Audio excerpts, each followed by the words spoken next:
Good evening, Kyle. The suspect, Juan Mack, he's 48 years old from Cincinnati. He actually stopped his car right across the street from that red German Gothic church right at 12th and Elm. And then he walked across the park here, Washington Park, and he came out basically where I'm standing. He then walked across the street right here towards Music Hall. There were hundreds of people in the park. Many of them were on their way to Music Hall for a performance. Now check out this surveillance video showing Mr. Mack walking across the park with his .40 caliber Ruger in his right hand. You can't hear it, but Police Chief Teresa Thigi says officers at this point are screaming at him to drop his weapon.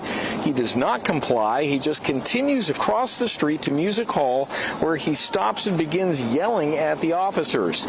The chief says twice a sergeant deployed non-lethal 40-millimeter foam bullets trying to subdue the man without killing him.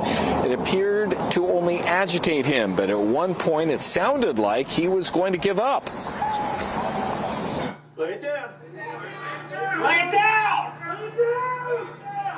Lay it down! I see being hurt.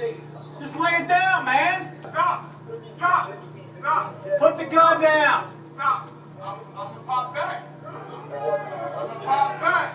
I'm gonna pop back. Drop the gun. Stop. Boy, I'm running. Those 6 shots fired by 4 officers, killing Mr. Mack. Chief Thigi and other city leaders held a press conference today. We asked the chief if there was any way her officers could have stopped Mr. Mack before he got to Washington Park or right after he got out of his car before heading towards hundreds of people. Before he got in front of Music Hall and or firing the non-lethal rounds before he got in front of Music Hall when he got out of his car. Part of the investigation is still ongoing. Obviously, I know there was an officer who attempted stop sticks. We're still looking at, is that why the vehicle stopped at 12th and Elm? Did the stop sticks work? And the tires caused it to become disabled. So we're still looking into all of that. So easy to Monday morning quarterback here, of course, but it's those questions that are going to be part of an investigation. Either way, Thigi and the other city leaders said the officers performed in a textbook manner, even heroically, to make sure no officers or bystanders were injured. Chief Thigi says the woman who was stabbed is still in critical condition, but detectives were able to interview her this morning, which is a good sign.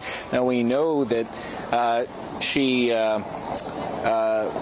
knew Mr. Mack, but we don't know the nature of their relationship. Either way, Chief Thigi says that she met this morning with Mr. Mack's family and gave her condolences, also showed her the video that you just saw so they wouldn't see it first on TV. From breaking news to feel-good stories, Local 12 has it all. Tap subscribe and hit the links to find out more.